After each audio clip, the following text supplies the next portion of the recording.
लोकसभा की कार्रवाई गैर मुअय्यना मुद्दत के लिए मुलतवी हो गई है। स्पीकर ओम बिरला ने कहा कि महज 22% ही पार्लियामेंट चल सका। उन्होंने कहा कि लोकसभा में कामकाज ज्यादा नहीं हो पाया। वाज़ेह हो कि अपोजिशन मुसलसल पेगासस ज़रूरी क़वानीन और पेट्रोल डीजल की बढ़ती कीमत पर ऐवान में हंगामा बर्पा कर रही थी। ताहम ओबीसी के मामले पर हुकूमत के साथ रही। इस सत्र में सदन की कुल 17 बैठकों में मात्र 21 घंटे 14 मिनट तक कार्य संपादित किया गया। व्यवधान के कारण बैठक के लिए नियत 96 घंटे में से 74 घंटे 46 मिनट तक सदन में कामकाज नहीं हो सका। इसके कारण इस सत्र में सदन का कार्य निष्पादन मात्र 22% रहा। सत्र के प्रारंभ में लोकसभा के 4 सदस्यों ने 19 जुलाई 2021 को सदस्यता की शपथ ली। सत्र के दौरान सदन में कुछ महत्वपूर्ण वित्तीय और विधायी कार्य का निष्पादन किया गया। इस सत्र के दौरान 15-17 विधेयक पुनर्स्थापित किए गए। संविधान 127 और संशोधन विधेयक 2021 सहित 20 महत्वपूर्ण विधेयक पारित किए गए। सत्र के दौरान निरंतर व्यवधान के बावजूद प्रश्नकाल में 66 तारांकित प्रश्नों के उत्तर दिए गए। माननीय सदस्यों ने नियम 307 के अधीन कुल 331 मामले उठाए। स्थायी समितियों तथा सभा में 60 प्रतिवेदन प्रस्तुत किए गए। मरकजी वजीर मुख्तार अब्बास नकवी का कहना है कि ओपोजिशन पार्लियामेंट में बहस करना ही नहीं चाहती थी, किसानों के मुद्दों को जबरदस्ती खींचना चाहती थी। वहीं उन्होंने राज्यसभा में हुए हंगामे पर भी अफसोस का इजहार किया। किसानों के कंधों पे बंदूक और कॉन्स्पिरेसी का संदूक लेकर के, तो हम तो उनसे यही कहना चाहते हैं कि देखो बेईमानों, तुम ये काम न करो, किसानों का नाम बदनाम मत करो। किसानों के नाम पर जो हंगामा और हाहाकार है सिर्फ फ्रॉड है, झूठा है, और इस बात को वो खुद भी जानते हैं। इसलिए उनके पास न तर्क है न तथ्य है, केवल जो है वह हाहाकार और हंगामा मचाने का मुद्दा है। इसको कहते हैं चोरी और सीनाजोरी, इसको कहते हैं। उन्होंने ये हंगामा किया, हिंसा किया, उसमें शर्मिंदा होने के बजाय ट्वीट कर रहे हैं, उसको सोशल मीडिया पे डाल रहे हैं उस वीडियो को, विपक्ष के ही लोग। तमाशा, मतलब हमें तो लगा था कि शर्मिंदगी महसूस करेंगे, शर्मिंदगी महसूस करने के बजाय और जो है वो चोरी और सीनाजोरी वाली स्थिति। कांग्रेस लीडर अधीर रंजन ने कहा कि पार्लियामेंट में जिन मुद्दों पर ओपोजिशन बहस करना चाहती थी, उन मुद्दों पर सरकार ने बहस नहीं की। ज़रूरी क़वानीन, महंगाई, तेल की बढ़ती कीमतों और पेगासस मामलों पर सरकार ने पार्लियामेंट में बहस नहीं करने दिया। सब मिलकर सरकार के ध्यान आकर्षण करने के लिए कहा था कि कोविड की मुद्दा पे चर्चा किया जाए। बेतहासा जो महंगाई सारे देश के आम लोगों को झेलना पड़ता, इस विषय पे चर्चा किया जाए। तेल की दामों को जो वृद्धि हो रहे हैं, इस विषय पे हम सब सरकार को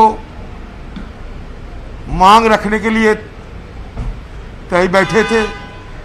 साथ साथ लगभग सालों भर, क्योंकि 8-9 महीना बीत चुके हैं, किसानों की मुद्दे को सुलझाने के लिए सरकार प्रयास करे। हमारे मांग था कि 3 काले कानून को रद्द किया जाए, और जब पेगासस की मुद्दा सामने आ गए तो हम सरकार को ये बार बार समझाने की कोशिश की, ये पेगासस कोई छोटे मोटे मुद्दे नहीं है। पेगासस की जो मसला, ये सारे देश की सुरक्षा के ऊपर एक बड़ा सवालिया निशान लगा दिए हैं। तो सरकार को ये पेगासस के मुद्दे से बचना चाहिए और क्या क्या कदम उठाए हैं इस पे चर्चा चाहिए, क्योंकि ये सारे हिंदुस्तान के, हमारे लोकतंत्र, हमारे प्रतिष्ठा, हमारे सुरक्षा के जुड़े हुए मुद्दा है। लेकिन सरकार ने बार बार हमारे गुहार लगाने का बावजूद सरकार इस विषय के सदन में चर्चा होने का मौका नहीं दिया। दिल्ली के चीफ सेक्रेटरी अंशु प्रकाश के साथ मारपीट के मामले में केजरीवाल और मनीष सिसोदिया समेत 9 आप लीडरों को इल्जाम से बरी कर दिया गया है, जबकि अमानतुल्लाह खान और प्रकाश जरवाल के खिलाफ इल्जाम वाजे किए गए हैं। वाज़ेह हो कि चीफ सेक्रेटरी अंशु प्रकाश 19 फरवरी को एक मीटिंग में शिरकत के लिए वज़राला की रिहाइशगाह पर गए थे। ये इल्जाम लगाया गया था कि आम आदमी पार्टी के मेंबरान ने केजरीवाल के सामने सेक्रेटरी पर हमला किया था। केजरीवाल के घर पर हंगामा आराई पर साबिक एमएलए संजीव झा ने चीफ सेक्रेटरी के इल्जामात की तरदीद की थी। साथ ही कहा था कि इसे सिर्फ 3 मिनट में कैसे मारा जा सकता है। उन्होंने बताया कि उस दिन राशन के मसले पर बात हुई, लेकिन चीफ सेक्रेटरी ने कहा कि वो उनके सामने जवाबदेह नहीं है। सत्य की जीत का दिन है। दिल्ली की माननीय अदालत ने आज दिल्ली के लोकप्रिय, दिल्ली के चुने हुए मुख्यमंत्री अरविंद केजरीवाल जी के खिलाफ उन आरोपों को सिरे से खारिज कर दिया जिनमें उनके ऊपर यह आरोप लगाया गया था कि तथाकथित CS असॉल्ट केस में उन्होंने साजिश रची थी।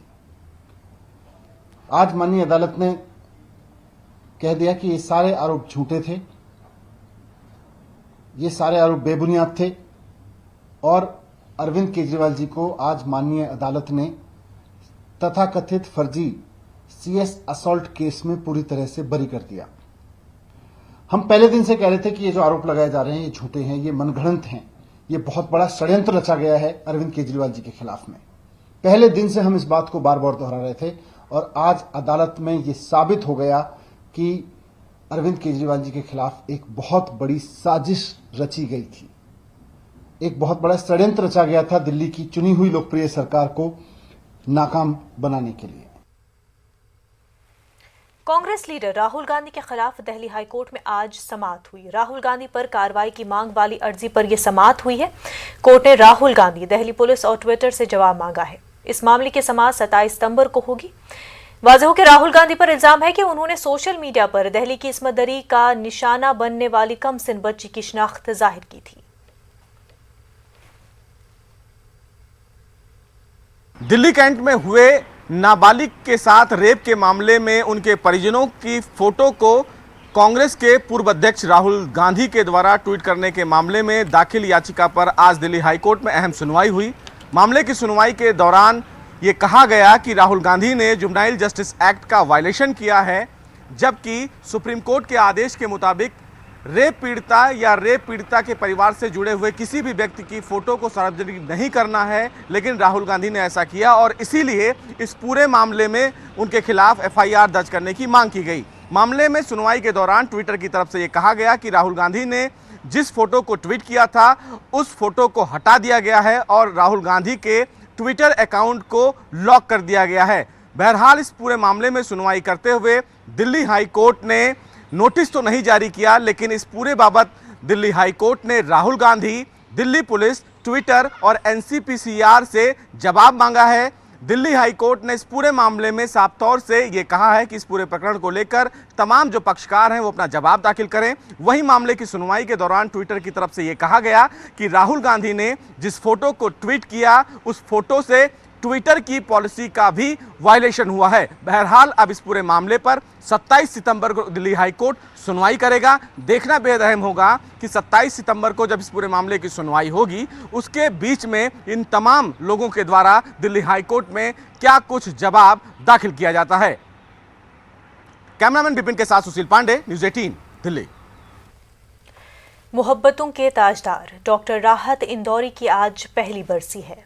1 साल कबल आज ही के दिन डॉक्टर राहत इंदौरी का कोरोना की वबा से इंतकाल हुआ था। डॉक्टर राहत इंदौरी उस अजीम शायर का नाम है जिसकी शायरी हिंदुस्तानी अनासर से मज़ीन है। डॉक्टर राहत इंदौरी ने खुद को शायरी के किसी एक सन्फ तक महदूद नहीं रखा, बल्कि उन्होंने मुख्तलिफ असनाफ में तबाह आजमाई की और जब सन्फ पर भी कलम उठाया उसका हक अदा किया। डॉक्टर राहत इंदौरी की पहली बरसी के मौके पर भोपाल में आशिकाने राहत इंदौरी के ज़ेरे एहतमाम सेमिनार का इनेकाद किया गया। सेमिनार में उर्दू और हिंदी के मुमताज़ अदीब शिरकत कर रहे हैं।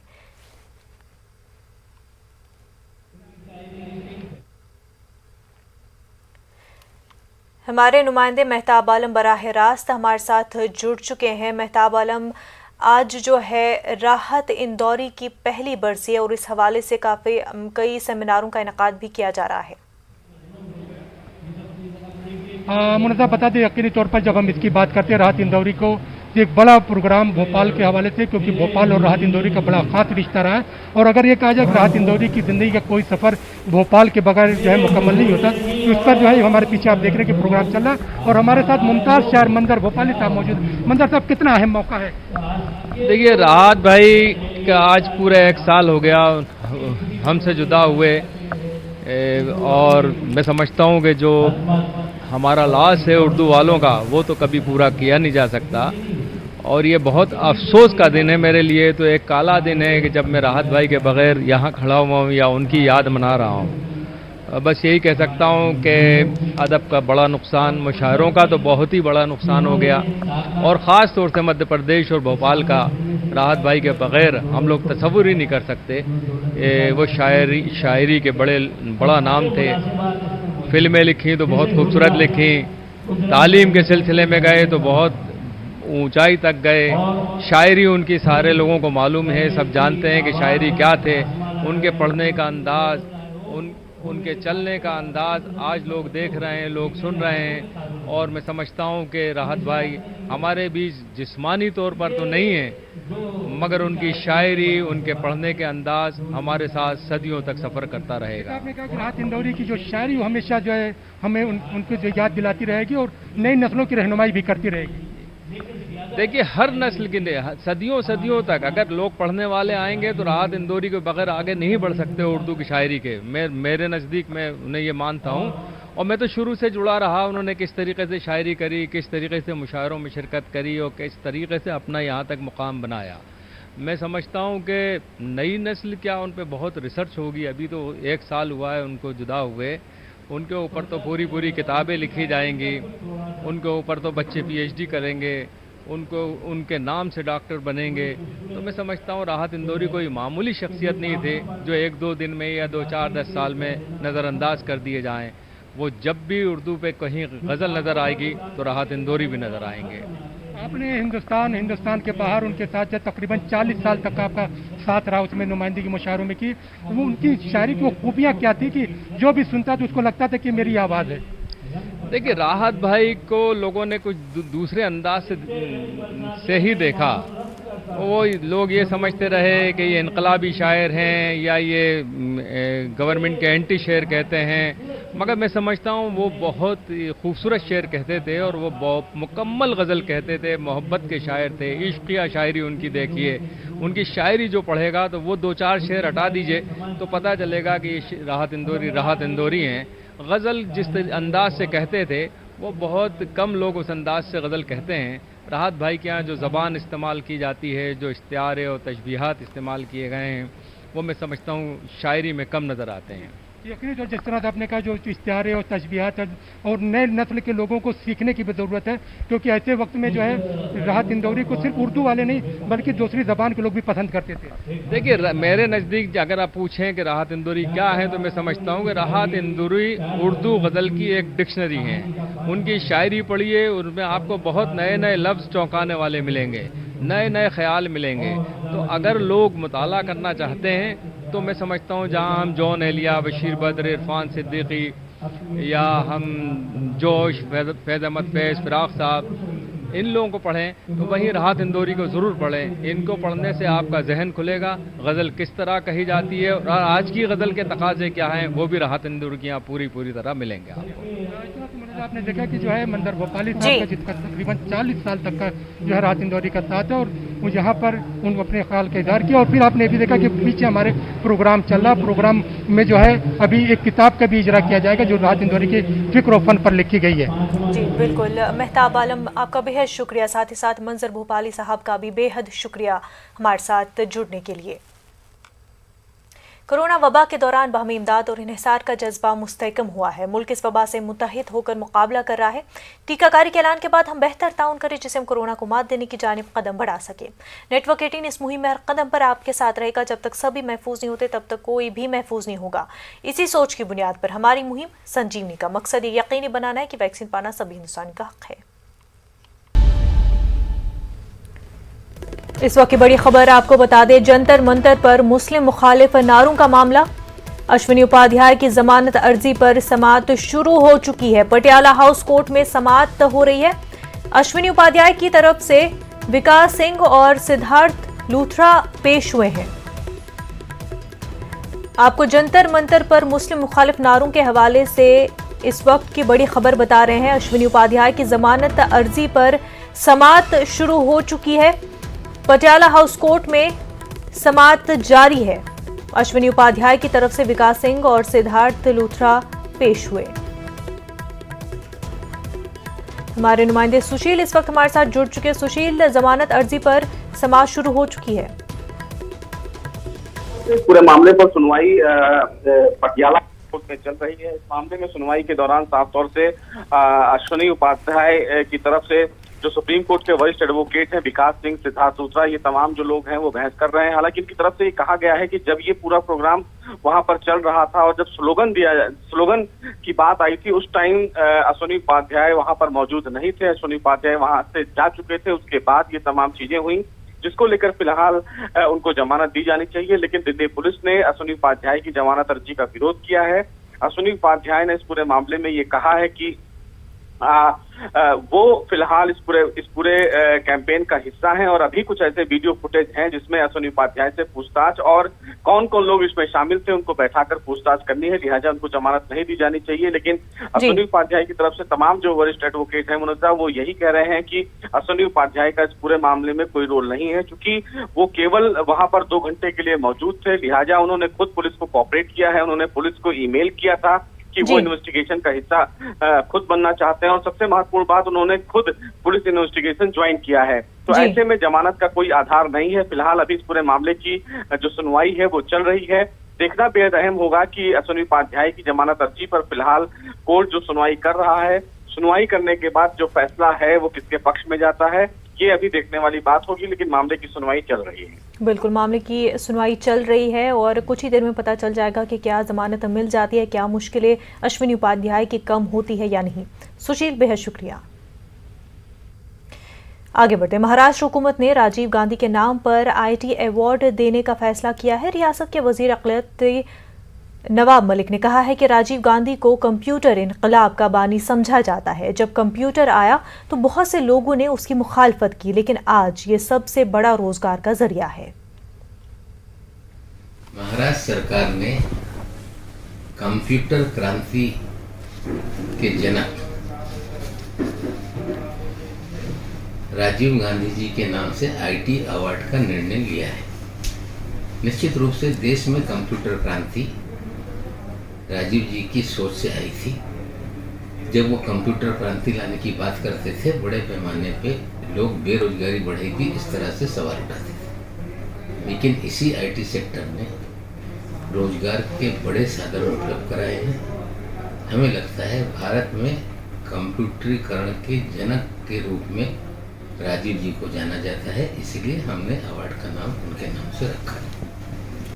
वहीं बीजेपी लीडर राम कदम ने राजीव गांधी के नाम पर IT अवार्ड देने के फैसले पर रद्द-ए-अमल का इजहार किया। उन्होंने अवार्ड के ऐलान पर सवाल खड़ा किया और कहा कि ये शिवसेना की सियासत है। राम कदम ने क्या कुछ कहा, आप भी सुनिए। मुख्यमंत्री उद्धव ठाकरे जी के नेतृत्व में महाराष्ट्र सरकार की ओर से अब IT सेक्टर में बेहतरीन काम करने वाले इंस्टीट्यूट को पूर्व प्रधानमंत्री स्वर्गीय राजीव गांधी जी के नाम से पुरस्कार देने की बात सामने आ रही है। यदि पूर्व प्रधानमंत्री देश के बड़े नेता के नाम से पुरस्कार दिया जाता है तो यह विषय चर्चा या आपत्ति का कतई नहीं हो सकता। पर सवाल इस बात पर जरूर उठता है कि केवल मात्र 2 दिन पूर्व खेल रत्न पुरस्कार को मेजर ध्यानचंद जी का नाम देने का फैसला सामने आया। सारा देश और खिलाड़ी चाह रहे थे, समूचा देश, सारे दल इसका स्वागत करें, पर दुर्भाग्य से शिवसेना ने न केवल इस पर आपत्ति जताई, बल्कि यह सियासत है, इस प्रकार की वे वाणी टिप्पणी के तौर पर बोल गए। सवाल पुरस्कार को किसका नाम दिया जाता है यह नहीं है। सवाल शिवसेना दल की मंशा और टाइमिंग पर है। क्या ये उनकी सियासत नहीं है? क्या ये उनका दोगला रंग नहीं है? इस बात का जवाब वे स्वयं दें। मुंबई में आम लोगों के लिए 15 अगस्त से लोकल ट्रेन में सफर की इजाजत होगी। हुकूमत की गाइडलाइंस के मुताबिक दोनों डोज ले चुके अफराद को ही सफर की इजाजत रहेगी। वहीं बीएमसी ने सफर के लिए पास देने का काम शुरू कर दिया है, जिसकी वजह से स्टेशन पर लोगों की भीड़ देखी जा रही है। लोग भारी तादाद में पास के स्टेशन पहुंच रहे हैं। थाने रेलवे स्टेशन पर QR कोविड के लिए लंबी कतार लगी हुई है।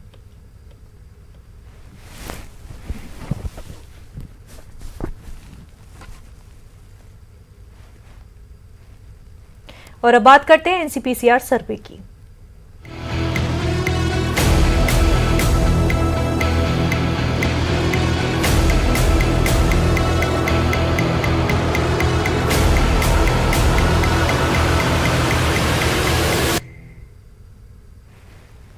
अक़लियती स्कूलों का मुलगिर जायजा लेने के बाद NCPCR यानी national commission of protection of child rights ने हुकूमत से सिफारिश की है कि मदरसों समेत ऐसे तमाम स्कूलों को राइट टू एजुकेशन और सर्व शिक्षा अभियान मुहिम के दायरेकार में लाया जाए।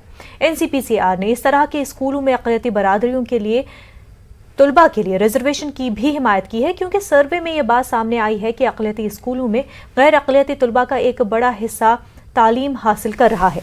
सर्वे के मुताबिक क्रिश्चियन मिशनरी स्कूलों में 74% तुलबा गैर अक़लियती बरादरियों से ताल्लुक़ रखते हैं।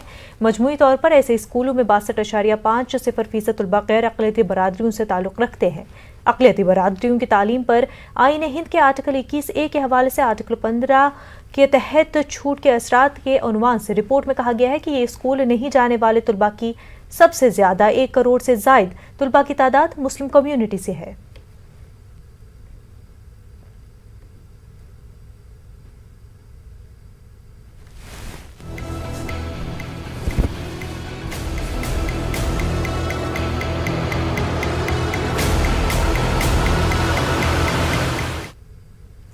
ओडिशा के वज़ीर-ए-आला नवीन पटनायक ने ओलंपिक 2020 में बेहतरीन मुजाहरे के लिए ओडिशा के मर्द और ख़वातीन टीमों के खिलाड़ियों को इनाम से नवाजा।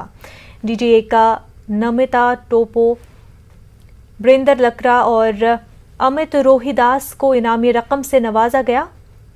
ब्रिंदर लकरा को ओडिशा हुकूमत की जानिब से 2.5 करोड़ रुपए का चेक और डिप्टी SP की पोस्टिंग के एजाज से नवाजा गया है, जबकि DGA नमिता को 50-50 लाख के चेक से नवाजा गया है। और इस मौके पर वज़ीर-ए-आला नवीन पटनायक ने मुस्तक़बिल में इन खिलाड़ियों को हर मुमकिन मदद देने का यकीन दिलाया है।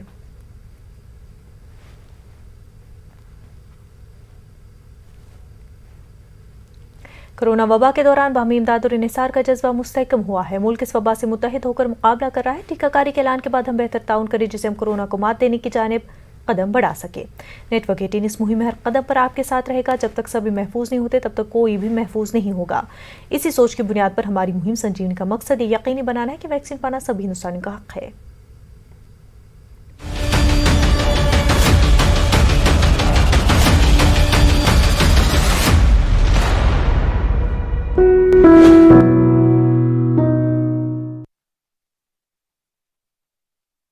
नुकसानदेह है? क्या टीके आपके DNA को मुतासर करते हैं? क्या टीकाकारी आपको कोविड-19 से मुतासर कर सकता है? क्या ये कुछ सवाल आपके ख्याल में आते हैं?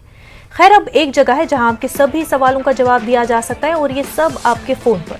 नेटवर्क 18 और फेडरल बैंक की कौमी सतह की टीकाकारी से मुतल्लिक बेदारी मुहिम के तहत कोविड-19 के खिलाफ संजीवनी और short of life Sanjeevani WhatsApp helpline शुरू हो गई है। आपको बस 7977773753 पर व्हाट्सएप करना है और आपको उसी वक्त आपके सवाल का जवाब मिल जाएगा।